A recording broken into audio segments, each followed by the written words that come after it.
আখিরি চাহার সোমবার আমার ভাইরা এজন্য বলা হয় নবীজি এই সফর মাসের শেষ বুধবার নবীজি সুস্থ হয়েছেন। কিছুটা আরোগ্য লাভ করার পরে দুইজন সাহাবীর কাঁধে ভর করে নবীজি যখন মসজিদে নববীর মধ্যে গেছেন, সাহাবীরা মহা খুশি। দীর্ঘদিন পরে নবীজি আবার আমাদের সামনে আসছেন, নামাজ পড়াবে। সাহাবীরা আনন্দিত হয়েছেন। এজন্য এই দিনটাকে বলা হয় আখিরি চাহার সোমবার। তবে এই দিনটা যে বুধবার ছিল এমন বিশুদ্ধ নির্ভরযোগ্য কোনো হাদিসের কিতাবের মধ্যে পাওয়া যায় না। তবে নবীজি অসুস্থ হয়েছেন এটা ঠিক, নবীজি অসুস্থ হওয়ার পর সুস্থ হয়েছেন এটাও ঠিক, সাহাবীরা খুশি হয়েছেন, আনন্দিত হয়েছেন সেটাও ঠিক। তবে এই আখিরি চার সোমবার যে শেষ বুধবার হয়েছে এটা নির্ভরযোগ্য কোনো রেওয়াতে পাওয়া যায় না।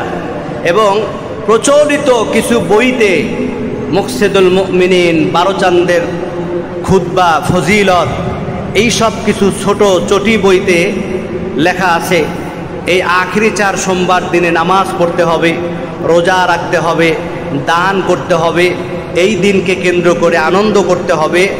আসলে এর নির্ভরযোগ্য কোনো সূত্র সনদ পাওয়া যায় না, যার কারণে ইমামগণ মুহাদ্দিসিনে কেরাম বলেন নবীজির জন্য আমরা এই বিশেষ কোনো দিনকে কেন্দ্র করে আনন্দ না, নফল নামাজ না, রোজা না, ইবাদত না, বরং সারা বছর আমরা আনন্দিত হয়ে আমল করব। জোরে বলি আল্লাহু আকবার। বিশেষ করে এই দিনে আমল করার কোনো ফজিলত কিতাবে হাদিসের মধ্যে নির্ভরযোগ্য কোনো সূত্রে নাই। কি আমি মনে হয় বুঝাইতে পারছি? তা আখিরি চাহার সোমবার কাকে বলা হয় এবার সবাই ক্লিয়ার তো আমার ভাইরা? আল্লাহ পাক রব্বুল আলামিন বলেন সূরা ইউনূসের 57 নম্বর আয়াতের মধ্যে 11 নম্বর পারা 14 নম্বর পৃষ্ঠায় আল্লাহ তাআলা উল্লেখ করেন কুল বিফাদলিল্লাহি ওয়া বিরহমাতিহি ফাবিযালিকা ফালইফরাহু হুয়া খায়রুম মিম্মা ইয়াজমাউন। আল্লাহ তাআলা বলেন কুল নবী আপনি বলেন বিফাদলিল্লাহি ওয়া বিরহমাতিহি, আল্লাহ তাআলা বলেন নবী আপনি বলে দেন আপনার উম্মতদেরকে তারা যেন আমি আল্লাহ তাআলার রহমত পেয়ে, তারা যেন আমি আল্লাহর করুণা পেয়ে আনন্দ প্রকাশ করে আনন্দিত হয়। আমার ভাইরা, জগৎ বিখ্যাত মুফাসসির আল্লামা ইবনে কাসির রাহমাতুল্লাহি আলাইহি বলেন রাইসুল মুফাসসিরিন ইবনে আব্বাস তিনিও একই রাওয়াত বর্ণনা করেন। এখানে আল্লাহ তাআলা বলেন অবি রহমাতিহি, রহমত পেয়ে আনন্দিত হও, আনন্দ প্রকাশ করো। আমার ভাইরা, এই রহমত দ্বারা আল্লাহ পাক রব্বুল আলামিন তার নবী হাবিবুল্লাহকে আল্লাহ তাআলা বুঝিয়েছেন। কারণ সূরা আম্বিয়ার 107 নম্বর আয়াতে একই বিষয় আলোচনা করা হয়। আল্লাহ তাআলা বলেন ওয়ামা আরসালনাকা ইল্লা রাহমাতাল লিল আলামিন। বলি না সুবহানাল্লাহ। নবী হচ্ছেন রহমত। আল্লাহ তাআলা বলেন ওয়ামা আরসালনাকা ইল্লা রাহমাতাল লিল আলামিন। এই গোটা আলম সৃষ্টিকুলের সব কিছুর রব হচ্ছেন আল্লাহ, আর রাহমাতাল লিল আলামিন নবীজি হচ্ছেন রহমত। মানে নবীর রহমতে, নবীর ভালোবাসায় আল্লাহ তাআলা আলমে আরোহা সব কিছু সৃষ্টি করেছেন। ওই আল্লাহ তাআলা বলেন কুল বিফাদলিল্লাহি ওয়া বিরহমাতিহি ফাবিযালিকা ফালইফরাহু হুয়া খায়রুম মিম্মা ইয়াজমাউন। নবী আপনি বলেন তারা যেন আমার করুণা, দয়া, রহমত পেয়ে আনন্দিত হয়। মানে আল্লাহ তাআলা তিনি আমাদের রব, যে আল্লাহ এত নিয়ামত দান করেছেন, রাহমাতুল লিল আলামিনকে আমাদের নবী বানিয়েছেন। জোরে বলি আল্লাহু আকবার। এবার বিনা চাওয়া বিনা দরখাস্তে আল্লাহ তাআলা আখিরি নবী আল্লাহর বন্ধু হাবিবুল্লাহর উম্মত হিসেবে আল্লাহ কবুল করেছেন। এজন্য আল্লাহ তাআলা বলেন, বান্দা আনন্দিত হও, আনন্দ প্রকাশ করো। আমার ভাইরা, আজকে বিষয়ের সাথে এই আয়াতটা কেন তেলাওয়াত করেছি? আখিরি চাহার সম্ভব, এই শব্দটা আমাদের পাক ভারত উপমহাদেশের মধ্যে বহু প্রচলিত এবং এই দিনের বিশেষ মর্যাদায় সাধারণ ছুটি ঘোষণা করা হয়। কথা বলেন ঠিক কিনা? আখিরি চাহার সম্ভা, এটা দুইটা শব্দ। একটা হচ্ছে আখের অর্থ শেষ, চাহার সম্ভা ফার্সি শব্দ শেষ বুধবার। বুধবারকে ফার্সিতে বলা হয় চাহার সম্ভা। আখিরি চাহার সম্ভা শেষ বুধবার, অর্থাৎ সফর মাসের শেষ বুধবার। নবীজি কিছুদিন অসুস্থ ছিলেন। এই অসুস্থ থাকার কারণে সাহাবীরা সবাই পাগল পারা হয়ে গেছে। দীর্ঘদিন নবীজি জামাতে নামাজ পড়াইতে পারেন না, কারোর সাথে কথা বলতে পারেন না। আমার ভাইরা, এই আখিরি চাহার সম্ভা নবীজি এই শেষ বুধবার তিনি আরোগ্য লাভ করলেন, সুস্থ হলেন, গোসল করলেন, ওযু করলেন, মসজিদের মধ্যে নামাজে গেলেন। সাহাবীরা ওই দিন এমনভাবে খুশি হয়েছে, মনে হয় যে আজকে আমরা নবীকে নতুন করে আবার পাইছি। বলি না আল্লাহু আকবার। নবীকে পাইয়া তারা আনন্দিত হয়েছে। কেমন আনন্দিত? আমার ভাইরা, নবীজি দীর্ঘদিন যাবত অসুস্থ। তবে শুধু এই সফর মাসের শেষ বুধবার না, এর আগেও নবীজি অসুস্থ হয়েছেন।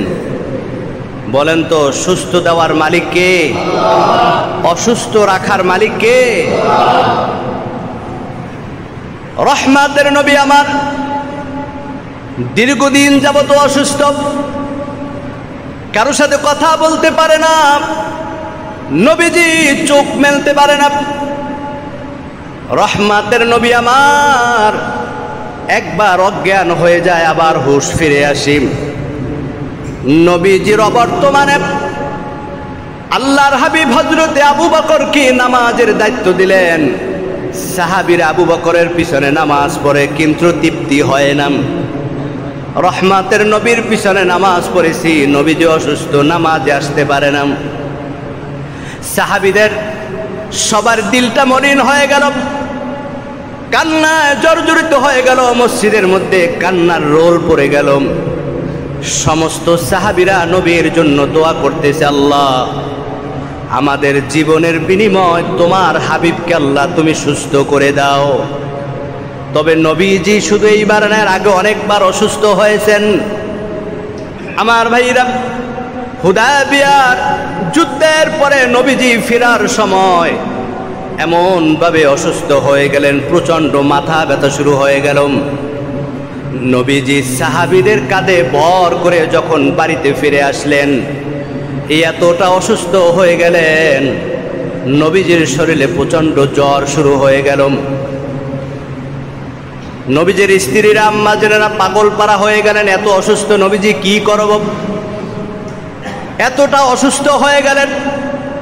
রহমতের নবী আমার যেটা বলে সেটা একটু পরে আর তার মনে থাকে না, যেটা করে সেটা আর মনে থাকে না। এখন কি বলছে একটু পরে স্মরণ থাকে না, দিক বিদিক হয়ে গেল নবী আমার।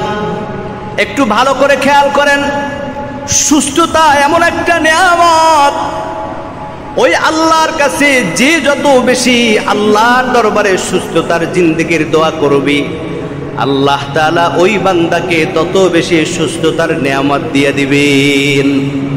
আর আজকে আমরা সুস্থতার নিয়ামত পাওয়ার পরেও দোয়া তো দূরের কথা, আল্লাহকেই ভুলে যায়। ভালো করে খেয়াল করেন, নবী আমার প্রচন্ড অসুস্থ হইলেন, জ্বর হল, মাথা তুলতে পারে না, অজ্ঞান হয়ে যায়। দিক বিদিক হয়ে যায়, কি বলে নবীজি স্মরণ থাকে না। এমত অবস্থায় নবীজি আল্লাহর দরবারে দোয়া করলেন, আল্লাহ তুমি একমাত্র শেফা দানকারী, আমার এমনটা কেমন হলো জানি না। নবীজি একটু ঘুম পড়লেন, দুইজন ফেরেশতা আসলেন, হযরতে জিবরাইল আলাইহিস সালাম এবং হযরতে মিকাঈল আলাইহিস সালাম। আমার ভাইয়েরা, এই দুইজন ফেরেশতা নবীর কাছে আইসা একজনে নবীর পার কাছে আর একজন পিছনে বসলেন। জিবরাইল আলাইহিস সালাম বলেন, ভাই মিকাঈল আপনি নবীকে জিজ্ঞাসা করেন। মিকাঈল আলাইহিস সালাম বলেন, না আপনি নবীর কাছে বারবার ওহী নিয়ে আসেন, আপনার সাথে নবীর সম্পর্ক ভালো, আপনি নবীর সাথে কথা বলেন, বলে না আপনি বলেন। এবার মিকাঈল আলাইহিস সালাম বলতেছি, এই যে লোকটা অসুস্থ, এত অসুস্থ হওয়ার কারণটা কি? জিবরাইল আলাইহিস সালাম উত্তরে বললেন, এই লোকটাকে অর্থাৎ নবীজিকে ক্ষতি করা হয়েছে, বান মারা হয়েছে। জোরে বলি নাউযুবিল্লাহ। কি করা হয়েছে? কি আমার কথা বুঝতেছেন? বুখারীর হাদিস, নবীজিকে বান মারা হয়েছে। বনু সলুল গোত্রের একজন ইহুদি নবীজিকে বান মারছে।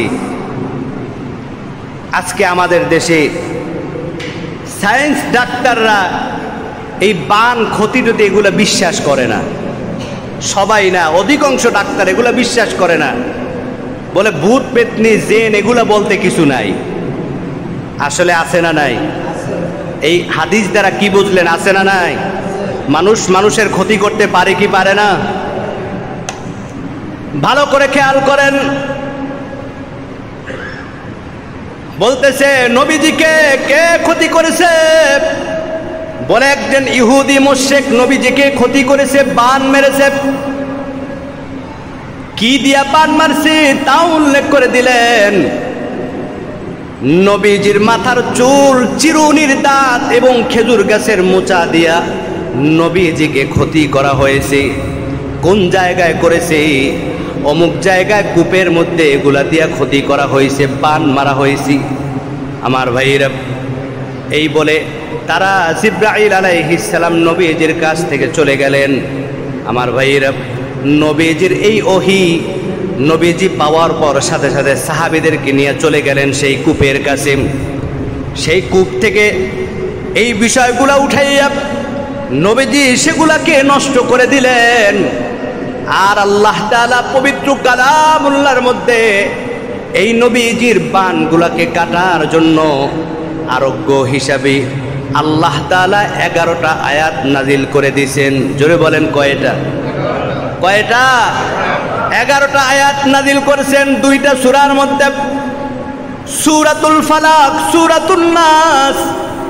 এই দুইটা সূরা নাজিল করে নবীজিকে আল্লাহ তাআলা ওই দিন জিবরাইল আলাইহিস সালামের মাধ্যমে জানাই দিয়েছেন, নবী আপনি এই আয়াতগুলা পড়ে, ও নবী আপনি দম দেন, আপনার শরীরের মধ্যে আপনার আরোগ্য সাথে সাথে ভালো হয়ে যাবে। সূরা ফালাক এবং নাস আমরা পারি কি পারি না? বিসমিল্লাহির রহমানির রহিম।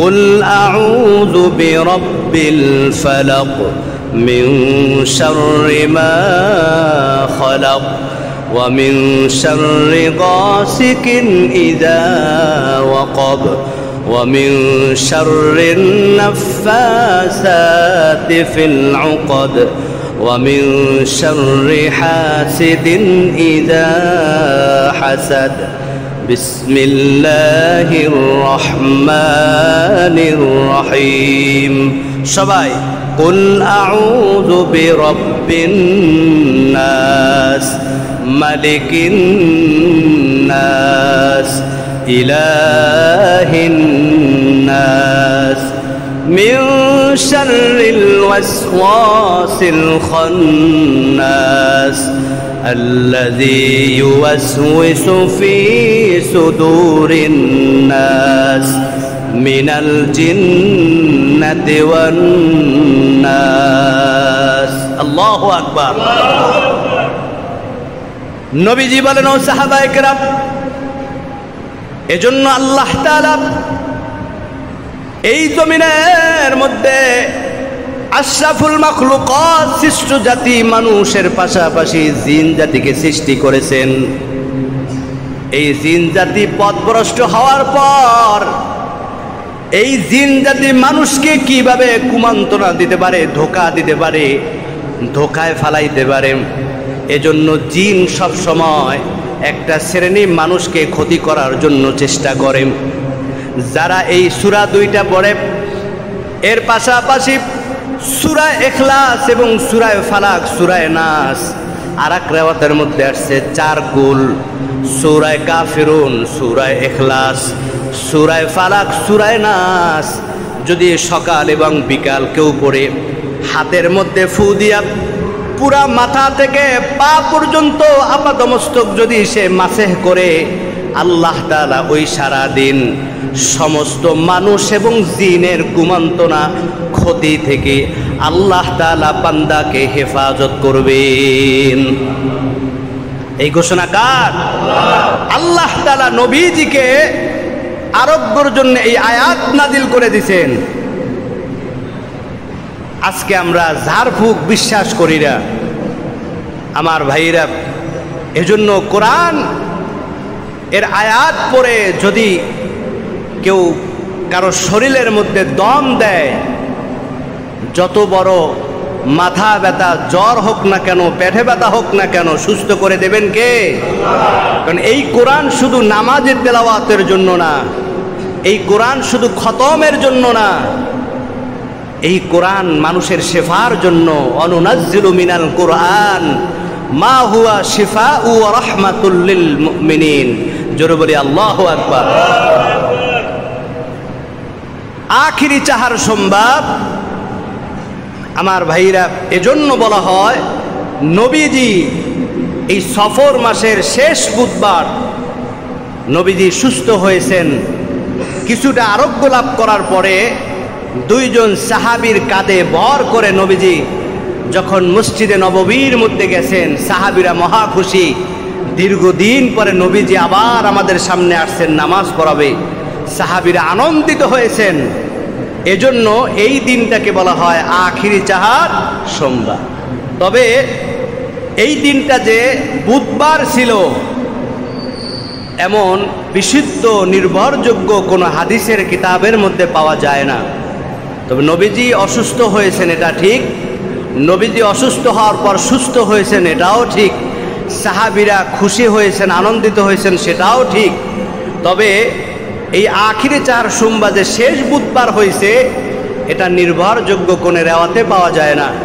এবং প্রচলিত কিছু বইতে, মুকসিদুল মুমিনিন, 12 চান্দের খুতবা, ফজিলত, এই সব কিছু ছোট চটি বইতে লেখা আছে এই আখিরি চার সোমবার দিনে নামাজ পড়তে হবে, রোজা রাখতে হবে, দান করতে হবে, এই দিনকে কেন্দ্র করে আনন্দ করতে হবে।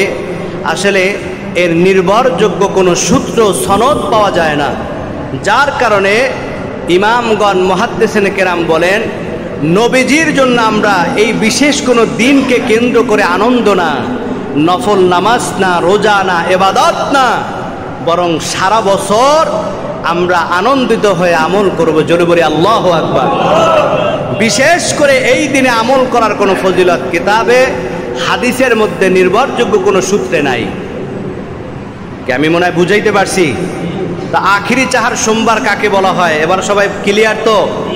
আমার ভাইরা, নবীজি অসুস্থ হয়েছেন, সাহাবায়ে কেরাম নবীজি যখন মসজিদে গেছেন, যাওয়ার পরে মেম্বারে উঠে সাহাবীদেরকে নবীজি কিছু নসিহত করবেন, কিন্তু এতটা অসুস্থ নবীজি দাঁড়াইতে পারে না। নবীজি মেম্বারে উঠতে পারেন নাই। প্রথম সিঁড়িতে নবীজি বসে কিছু কথা বলার আগেই নবীজি আবার অসুস্থ হয়ে গেলেন, আবার নবীজি বিছনায় পড়ে গেলেন, নবীজি ঘরে চলে আসলেন, প্রচণ্ড অসুস্থ হয়ে গেলেন। এই অসুস্থতা নবীজি হাদিসের মধ্যে আসছে 12 দিন, কোনো রেওয়াতের মধ্যে আসছে 13 দিন, কোনো রেওয়াতে 14 দিন। তবে এই শেষ বুধবারের পরে 14 দিন পরে নবীজির হাদিস অনুযায়ী, সূত্র অনুযায়ী পরে 12ই রবিউল আউয়াল নবীজি অসুস্থতা থেকে শেষ দিন 12ই রবিউল আউয়াল শবে সাদেকের সময় ফজরের আগে নবীজি দুনিয়ার জমিন ত্যাগ করে পরকাল জিন্দিগে কবর জগতে নবীজি চলে গেছেন। আমার ভাইয়েরা, এজন্য এই আরোগ্য লাভে সাহাবীরা যেই দিনে খুশি হয়েছেন এই দিনটাকে বলা হয় আখিরি চাহার সোমবার। এজন্য এই খুশি প্রকাশে আমাদের পাক ভারত উপমহাদেশে প্রত্যেকটা শিক্ষা প্রতিষ্ঠানে ঐচ্ছিক সাধারণ ছুটি ঘোষণা করা হয়। আলোচ্য এই হাদিস এবং আয়াত দ্বারা আমরা এতটুকু জানতে পারলাম যে আল্লাহ তাআলা বলেছেন, কুল বিফাদলিল্লাহি ওয়া বিরহমাতিহি ফাবিযালিকা ফালইফরাহু হুয়া খায়রুম মিম্মা ইয়াজমাউন। ও নবী, আপনি বলে দেন তারা যেন আল্লাহর করুণা এবং রহমত পেয়ে আনন্দিত হয়, খুশি হয়। বলেছেন কে? রহমত দ্বারা বুঝাইছেন কাকে? বুঝাইতে পারি নাই। রহমত দ্বারা কাকে বুঝাইছেন? ওমা আরসালনাকা ইল্লা রাহমাতাল লিল আলামিন। এই রহমত দ্বারা আপনার আমার নবী। আমার ভাইরা, ওই নবীজি দুনিয়াতে যেই দিনে নবীজি আসছেন, আবার হাদিসের মধ্যে আসছে ওই দিনে নবীজি দুনিয়ার জিন্দেগি নবীজি ত্যাগ করছেন। তবে এই নবীজির আগমনকে কেন্দ্র করে নবীর জীবনী আলোচনা করা, আমি সাধারণভাবে আপনাদেরকে একটা কথা জানতে চাই। আপনার আমার পরিবারে ছেলে মেয়েদের জন্মদিন বছর ঘুরে আসে কি আসে না? কি বলেন, আসে? অনেকের মনে হয় আসেই না, মানে যেই যাবে চুপচাপ মনে হয় আসেই না। বছর ঘুরে জন্মদিন আসে কি আসে না? যারা একটু বয়স্ক বুড়ো হয়ে গেছে তাদের তো জন্ম তারিখ খেয়ালই নাই, আপনাদের হিসাব বাদ। ছেলে সন্তানের জন্মদিন আসলে ওই দিনে ওই ছেলের জন্মের সময়ের কথা আমাদের মনে পড়ে কি পড়ে না? অনেকে আমরা আনন্দিত হই, কি করি? অনেকে একটু ভালো মন্দ খানার আয়োজন করি, আবার অনেকে দোয়ার আয়োজন করে। কারণ এই দিনে আল্লাহ তাআলা তার পুত্র সন্তান দিছেন। এই দিনে আল্লাহ তাআলা তাকে একটা পুত্র সন্তান, একটা ছেলে একটা মেয়ে দিছেন। আমার ভাইরা, বিশেষ দিনকে আনন্দ প্রকাশ করে। তেমনিভাবে নবীজির একই দিনে জন্ম, একই দিনে নবীজির মৃত্যু। তাহলে অনেকে প্রশ্ন করে যে নবীজির মৃত্যুর তারিখে আমাদের তো শোক প্রকাশ করার কথা, তাহলে আমরা কেন আনন্দ করি? আমরা কেন মিলাদুন নবীর আয়োজন করি? আমরা কেন মিছিল করি? আমরা কেন মাহফিল করি? প্রশ্ন আসে কি আসে না? আমার ভাইয়েরা, একবার সহজ উত্তর। নবীজি সাল্লাল্লাহু আলাইহি ওয়াসাল্লাম বলেন, তোমাদের মধ্যে কেউ যদি মারা যায় তোমরা 3 দিনের বেশি শোক প্রকাশ কইরো না। কয়দিন? জোরে বলেন, কয়দিন? আবার আল্লাহ তাআলা পবিত্র কোরআনুল কারীমের মধ্যে বলেন, নবী এবং রাসূলগণ তারা কবরের মধ্যে জীবিত। আলা ইন্না আউলিয়া আল্লাহি লা খাউফুন আলাইহিম। নবী এবং রাসূলরা এবং আউলিয়া কিরামরা এরা কবরের মধ্যে জীবিত।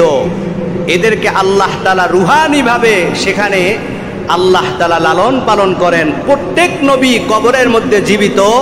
তাদেরকে মাটি খাওয়া, নষ্ট করা শরীরকে আল্লাহ তাআলা হারাম করে দিয়েছেন। আল্লাহু আকবার। এই আয়াত দ্বারা বোঝা গেল নবী কবরে মৃত্যু না জীবিত? তা জীবিত নবীর কি শোক প্রকাশ করা যায়? তবে আমাদের মতো দুনিয়ার জমিনে জীবিত না, কবরের জগতে জীবিত। তবে সেই জীবিতটা কিভাবে সেটা একমাত্র জানেন কে? তো মৃত নবীর শোক প্রকাশ করা যায় না, তবে যিনি মৃত্যুবরণ করেন তার জন্য আনন্দ করা যায় কি যায় না? আনন্দ করা যায়। এজন্য আমরা একই দিনে নবীর মৃত্যুতে, একই দিনে নবীর জন্মতে আমরা শোক প্রকাশ করি না, আমরা আনন্দিত হই। কেন? এই দিনে আল্লাহ তাআলা রহমাতের নবীকে সবার আগে সৃষ্টি কইরা সবার শেষে পাঠাইয়া আপনাকে আমাকে আখির নবীর উম্মত হিসাবে কবুল করেছেন। এজন্য ওই নবীর জীবনী আলোচনা করে সিরাত এবং মিলাদের আয়োজন করে আমরা আমাদের নবীর সুন্নাতকে ধারণ করি, এজন্য আমরা আনন্দিত হই। জোরে বলি আল্লাহু আকবার। আমার ভাইরা, এজন্য আজকে আমার আলোচনার বিষয় হচ্ছে আখিরি চাহার সোমবা কি। এই দিনটা হচ্ছে নবী তার জীবনের শেষ বছর, 63 বছর জিন্দেগির শেষ বছর, মৃত্যুর আগে শেষ এই রজব সফর মাসের শেষ বুধবার নবীজি কিছুটা সুস্থ হয়েছিলেন। এরপরে নবীজি আবার অসুস্থ হয়েছেন, এরপরে নবীজি আর সুস্থ হয় নাই।